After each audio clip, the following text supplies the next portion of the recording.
Bienvenidos y bienvenidas a un nuevo capítulo del podcast de Antropistoria. Soy José Antonio Cabezas, escritor e historiador, y hoy voy a tratar un tema que es bastante complejo para la historia. Se trata de la concepción, el nacimiento y la infancia de Jesús de Nazaret. Como sabemos, en los evangelios se nos muestra a Jesús apareciendo de pronto en la órbita de Juan el Bautista y poco después apartándose de este grupo y siguiendo su propio camino como un profeta itinerante que recorre parte de la región de Galilea. Pero, ¿qué ocurrió antes de todo esto? Lo analizamos a lo largo de este capítulo, pero recordaros también que podéis ampliar más esta información en la colección de libros sobre Jesús de Nazaret que tengo publicados en Amazon y cuyos enlaces os dejo en la descripción de este podcast. Sin más, ponemos la introducción del programa y comenzamos.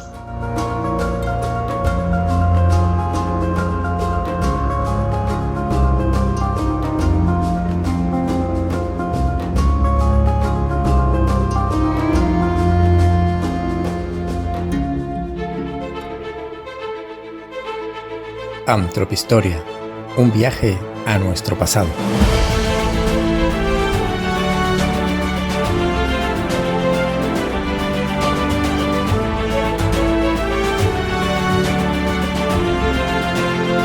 Con José Antonio Cabezas.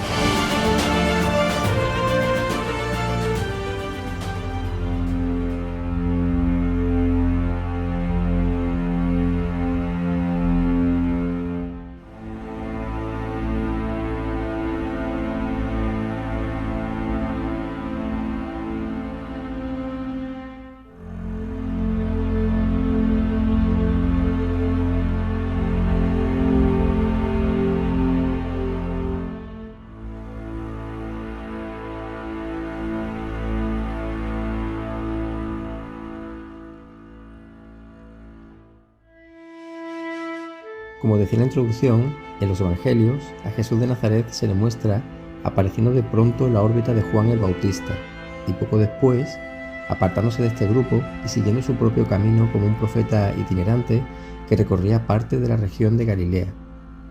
Pero, ¿qué ocurrió antes de todo esto?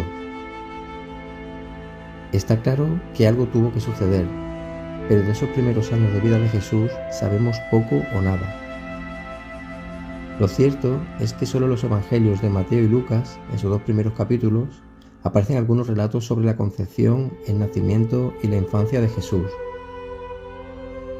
A estos dos textos se les conoce tradicionalmente como los evangelios de la infancia, y ambos cuentan con unas importantes diferencias entre ellos, fundamentalmente en el contenido, en la estructuración general y la relación literaria, aunque también en los centros de interés de los autores. Analizando los procedimientos literarios usados en el montaje de estos evangelios de la infancia, pronto salta a la vista que se trata de composiciones cristianas más que de relatos de carácter biográficos. Están elaborados siguiendo algunos de los esquemas que se emplean en las fuentes judías, como en las Escrituras. Entonces, según este supuesto, ¿cómo se elaboraron esas composiciones evangélicas de la infancia de Jesús?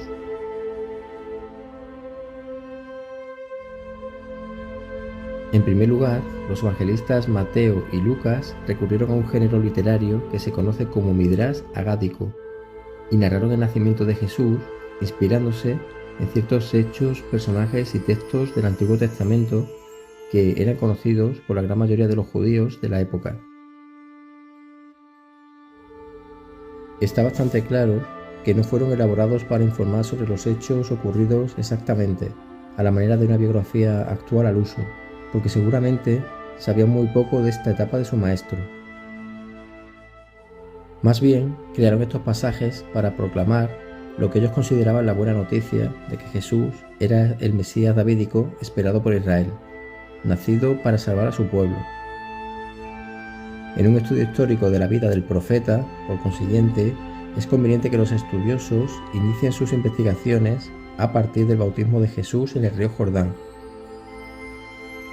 Todo lo que se cuenta en los evangelios que sucedió antes de estas fechas no tiene consistencia histórica.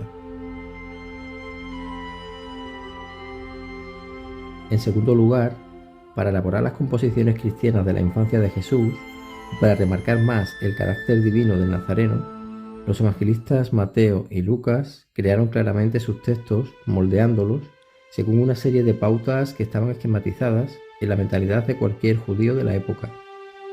De hecho, en las culturas mediterráneas de la antigüedad era común que, cuando se pretendía exponer la vida de un ser divino cualquiera, o la de Jesús de Nazaret en este caso, a los protagonistas de la historia legendaria se les atribuyesen una serie de distintivos comunes a todos ellos. Entre todos los rasgos que se le concedieron estaban que Jesús tuviera un nacimiento prodigioso, incluso con ciertas características divinas, que se produjera un peligro durante su infancia y que fuera elegido por la divinidad para una misión. De esta forma, repitiendo una y otra vez los artificiosos relatos de su nacimiento sobrenatural, terminó siendo conocido y asimilado por todos. Con el tiempo comenzó a pertenecer a la tradición oral y llegó a formar parte del universo mental en muchas generaciones.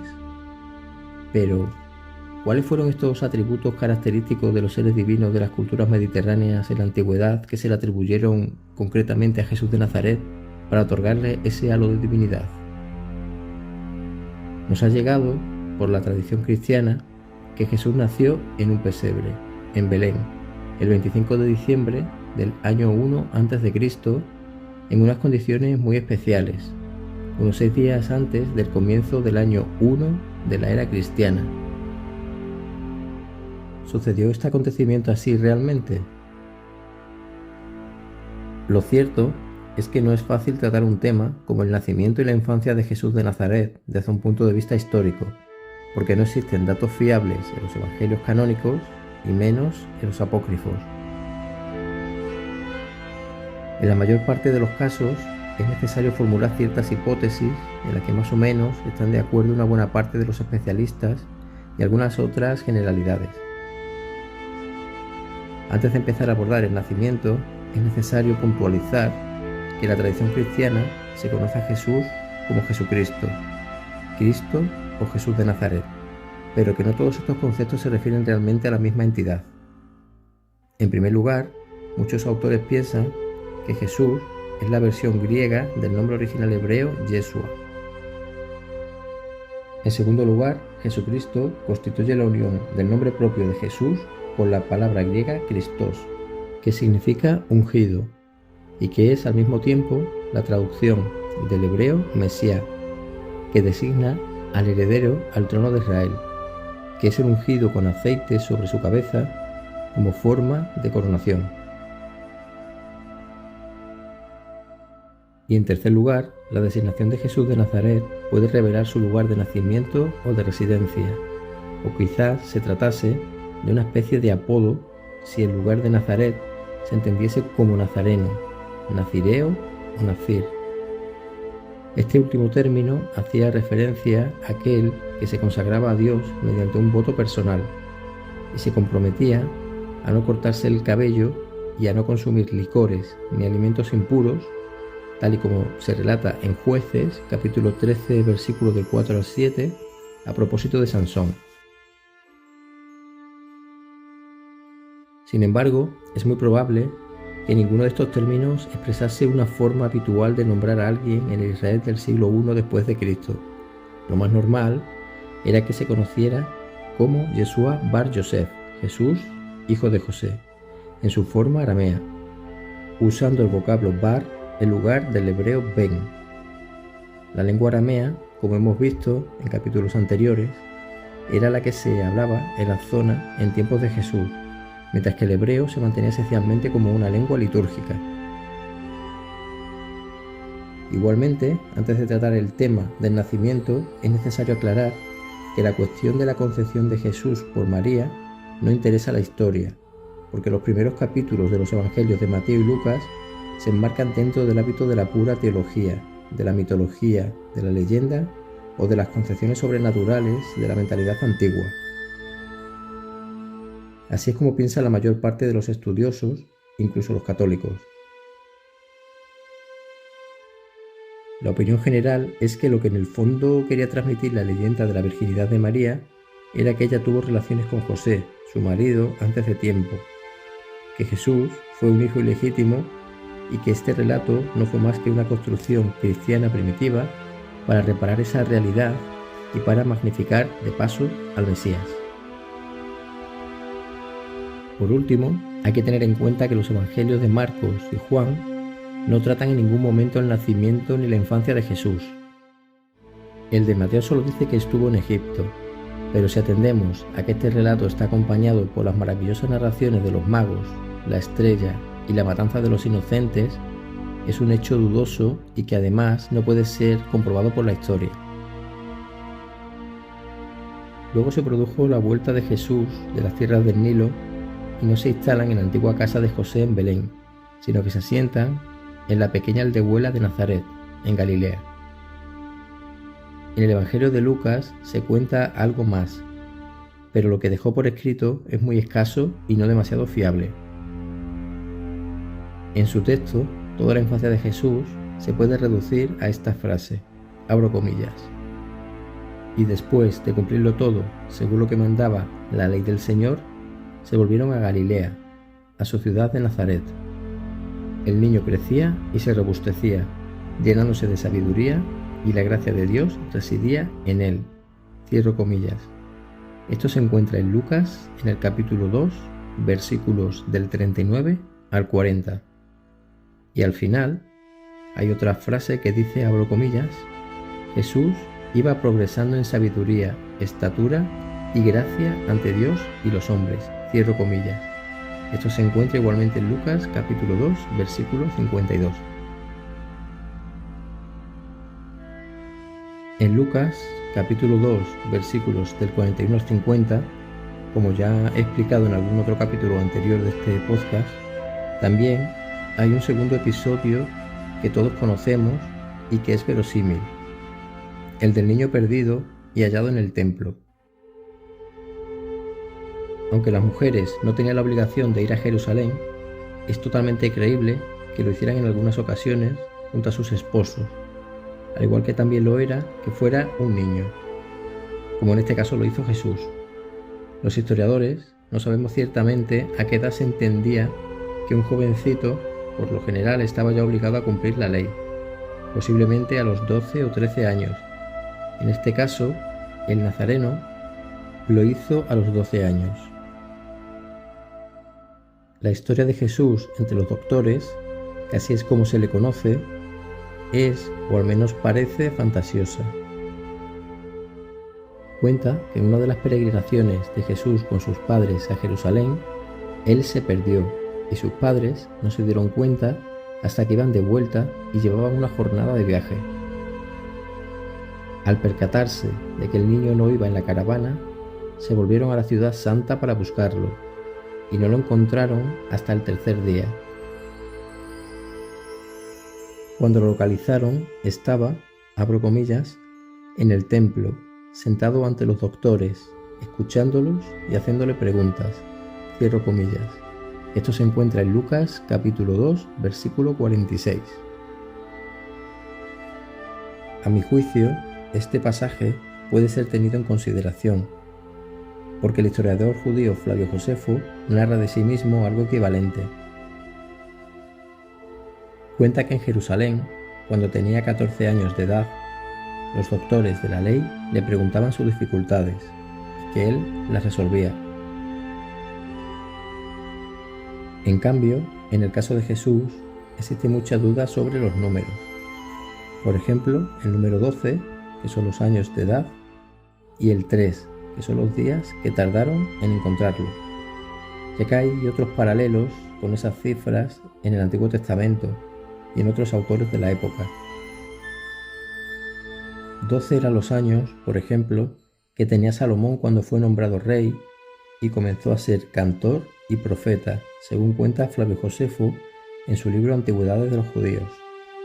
Y 3 días era la cifra de la salvación, según Oseas en su capítulo 6, versículo 2, cuando dice, abro comillas, en 2 días nos dará la vida, al tercer día nos levantará y viviremos en su presencia. Muchos especialistas entienden, por la reacción de María y José al ver a su hijo sentado ante los doctores, que esta anécdota fue elaborada antes de que la creencia de la concepción y nacimiento virginales de Jesús se extendiera. Abro comillas. Al verlo, se quedaron profundamente impresionados. Entonces su madre le dijo: «Pero hijo, ¿por qué lo has hecho así con nosotros? Mira que tu padre y yo, llenos de angustia, te estábamos buscando». Pero él le contestó: «¿Por qué me buscabais? ¿No sabíais que tenía que estar en la casa de mi padre?». Ellos, sin embargo, no comprendieron lo que les había dicho. Cierro comillas.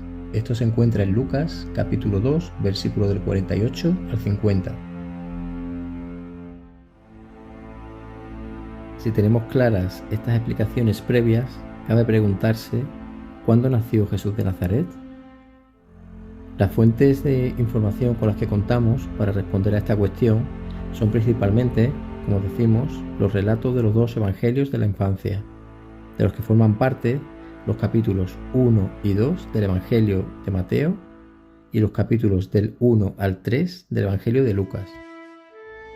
Estos textos nos proporcionan dos anclajes cronológicos, uno en Lucas, capítulo 1, versículo 5, y otro en Mateo, capítulo 2, versículo 2, donde se indica que Jesús nació en tiempos del rey Herodes I el Grande, que recordemos que gobernó entre los años 40 a.C. y 4 a.C., y otro en Lucas, capítulo 2, versículos del 1 al 2, que apunta que este hecho coincidió con el censo de Quirino, que sabemos todos que lo realizó en la provincia romana de Siria en los años del emperador Augusto, que por suerte también aparece reflejado en Flavio Josefo. Este historiador antiguo se refiere a este censo tanto en sus antigüedades de los judíos como en su guerra de los judíos, donde destacó la particularidad por ser novedoso y por no tener precedentes. Lo extraño es que Quirino solo fue un gobernador de la provincia de Siria, que en ese momento también incluía a Judea, en el año 6 después de Cristo, por lo que estas dos noticias son cronológicamente incompatibles. Es posible que Lucas hiciera referencia a este censo únicamente para usarlo como un recurso para contextualizar la huida de José y María de Galilea, su lugar de residencia, a Belén. Todo esto, claro está, para hacer que se cumpliera en Jesús la profecía del nacimiento del Mesías en la misma ciudad en la que nació el rey David. Este evangelista también se contradijo en otro de los datos cronológicos a los que aludió en sus textos, sobre todo si se tiene en cuenta que, según explicó, Jesús tenía unos 30 años cuando inició su predicación. Admitiendo que su vida pública duró unos 3 años y que fue condenado a la cruz siendo gobernador de Judea Poncio Pilato, que recordemos que fue gobernador entre los años 26 y 36 después de Cristo, se debe ubicar el nacimiento entre los años 7 a.C. y 3 después de Cristo. Es evidente que estas fechas, por lo bajo, podían coincidir con el reinado de Herodes, pero no con el censo de Quirino. No obstante, aparte de este rompecabezas de las fechas, se produjo un nacimiento prodigioso. Como hemos analizado, es probable que el relato del nacimiento milagroso en Belén, que se cuenta tanto en Mateo como en Lucas, no fuera más que una elaboración literaria para identificar a Jesús como el Mesías anunciado en el Antiguo Testamento. De hecho, así puede entenderse en el Evangelio de Mateo, al señalar que con el nacimiento de Jesús en Belén se cumplían las palabras que, sobre el siglo 8 a.C., dijo el profeta Miqueas, en el capítulo 5, versículo 1, que dijo, abro comillas: «Pero tú, Belén, Efratá, aunque eres pequeña entre los clanes de Judá, de ti ha de salir el que ha de dominar en Israel. Sus orígenes vienen de antaño, de tiempos lejanos». Cierro comillas. Igualmente, Belén era la cuna del rey David, por lo que era lógico que el Mesías naciera allí, como un descendiente davídico. Con este acontecimiento se encarnaba la promesa de protección a la dinastía de David, hecha en el segundo libro de Samuel, en el capítulo 7, versículo del 12 al 16. En resumen, una gran parte de los estudiosos coinciden en que la idea tradicional del nacimiento en Belén sale de los evangelios de la infancia de Mateo y de Lucas, y sitúan allí este hecho tan importante, seguramente por razones teológicas. Pero como en la tradición mediterránea mencionada antes, ¿se produjo algún peligro durante la infancia? Lo cierto, quizás con un cometido similar al del acontecimiento anterior, es que sí se produjo un peligro inesperado. Ocurrió cuando los magos de Oriente se presentaron ante Herodes preguntando por el recién nacido, y el rey, asustado por la probabilidad de perder su trono, ordenó la matanza de todos los niños menores de 2 años de Belén. Es extraño que Flavio Josefo, enemigo declarado de Herodes I el Grande, no señalase este hecho en su guerra de los judíos, y más aún teniendo en cuenta que el historiador judío perseveró mucho en citar uno a uno todos los crímenes atribuibles al monarca idumeo, posiblemente porque nunca se produjo. Entonces, ¿por qué aparece este trágico suceso en el Nuevo Testamento? Como en el caso del nacimiento de Jesús, había que equiparar este episodio con otro del Antiguo Testamento, concretamente con uno del Éxodo, en el que el faraón ordenó tras el nacimiento de Moisés la muerte de todos los niños hebreos de su reino. Según el Éxodo, capítulo 1, versículos del 15 al 16, el rey de Egipto habló a las parteras de las hebreas, una de las cuales se llamaba Sifra y la otra Puá, y les dijo: cuando asistáis a las mujeres hebreas que dan a luz, fijaos bien en las 2 piedras. Si es hijo, matadlo. Si es hija, que viva. Cierro comillas. Como se observa, hay una clara identificación de este relato sobre Moisés con el que Mateo, en el capítulo 2, versículos del 16 al 18, hace de Jesús y de la matanza de los inocentes. Del mismo modo, Moisés recibió la ley de Dios en el monte Sinaí, mientras que Jesús la dio por superada en el Sermón de la Montaña. En definitiva, este relato de Mateo muestra a Jesús como un nuevo Moisés que además está llamado a superarlo. La intención del Evangelio entonces es doble, ya que por un lado, al imputar esta matanza a Herodes, se preparó un marco histórico creíble y adecuado a la profecía de Jeremías, en su capítulo 31, versículo 15, en la que se identificaba a Raquel con el pueblo de Belén, donde estaba su tumba.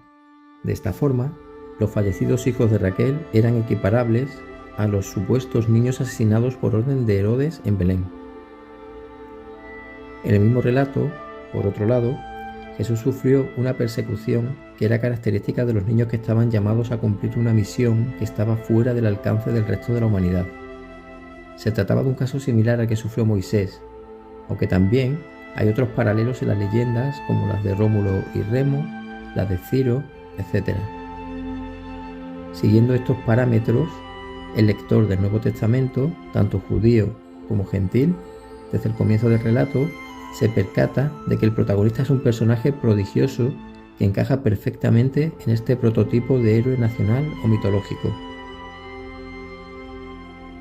Además de esto, y como último patrón a seguir por un ser extraordinario en las culturas antiguas del Mediterráneo, Jesús también fue un elegido de Dios en la tierra para cumplir la misión de preparar la bienvenida del reino de Dios.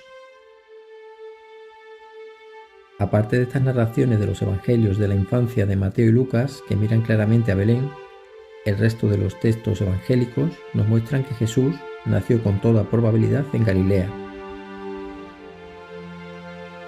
Son muchas las ocasiones en las que aparece nombrado como Jesús o Nazarenos, o como Jesús o Nazoraios, por lo que las fuentes hablan de que Jesús provenía de Nazaret. Por ejemplo, en Marcos, capítulo 1, versículo 9, o en Mateo, capítulo 21, versículo 11, o en Juan, capítulo 1, versículos del 45 al 46, o en Hechos de los Apóstoles, en capítulo 10, versículo 38. Y que se le conocía como Jesús el Nazareno o Jesús de Nazaret, como se ve por ejemplo en Marcos capítulo 1 versículo 24 o en el capítulo 10 versículo 47 o también en el capítulo 14 versículo 67 y en Lucas en el capítulo 4 versículo 34 o en el capítulo 24 versículo 19. Según Lucas, en el capítulo 4, versículo 16, por ejemplo, Jesús, abro comillas, llegó a Nazaret, donde se había criado, pero este fragmento no es concluyente porque no dice nada de que naciese en esta población. Lo único que está claro es que tenemos registrada arqueológicamente la Nazaret del siglo I y que esta pequeña aldehuela, para los evangelios, era poco digna para que fuera el lugar de nacimiento de Jesús. Las excavaciones no han mostrado mucho más que unas cuantas de cuevas en las que no se podía vivir más que de una forma bastante precaria. No es extraño, por tanto, que Natanael se sienta incrédulo al escuchar que Jesús, aquel del que escribe Moisés en la ley y los profetas, provenga de Nazaret. En el Evangelio de Juan, capítulo 1, versículo 46, se narra que era, abro comillas, Jesús, hijo de José, el de Nazaret, cierro comillas, y que Natanael, sorprendido, preguntó, abro comillas, ¿es que de Nazaret puede salir algo bueno? Cierro comillas. Aunque esta sospecha de que Jesús nació en Nazaret es apoyada por muchos especialistas, hay otros que no descartan del todo la posibilidad de que el nacimiento de Jesús se produjera en alguna población mayor de la zona, como Cafarnaúm. En este caso, se trataría de un lugar de cierta importancia situado en la orilla norte del mar de Galilea. Aunque ningún texto se indica que así fuera, se puede confirmar que en las cercanías de Cafarnaúm se desarrollaron la mayoría de los pasajes de los comienzos de Jesús como predicador.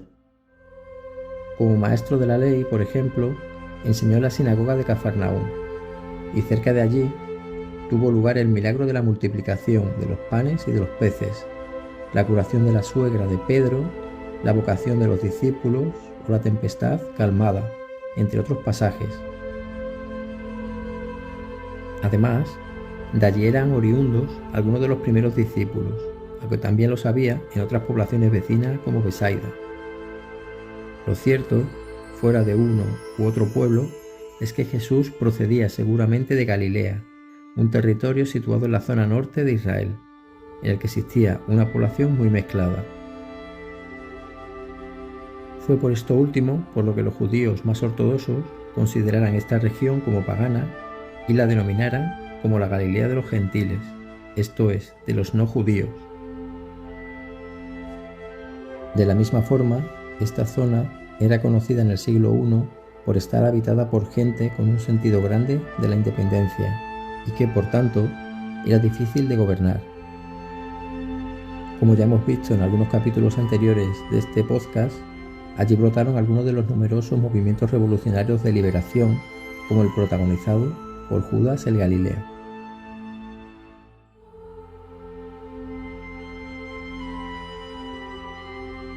En los siguientes capítulos de este podcast seguiremos indagando sobre la primera etapa de la vida de Jesús de Nazaret y trataremos temas como, por ejemplo, la Nazaret en la que vivió Jesús. Hablaremos un poco de esta población de forma arqueológica y también hablaremos sobre la familia en la que se crió Jesús de Nazaret, entre otros temas. Así que os emplazo a que escuchéis los siguientes capítulos del podcast de Antropistoria. Un saludo.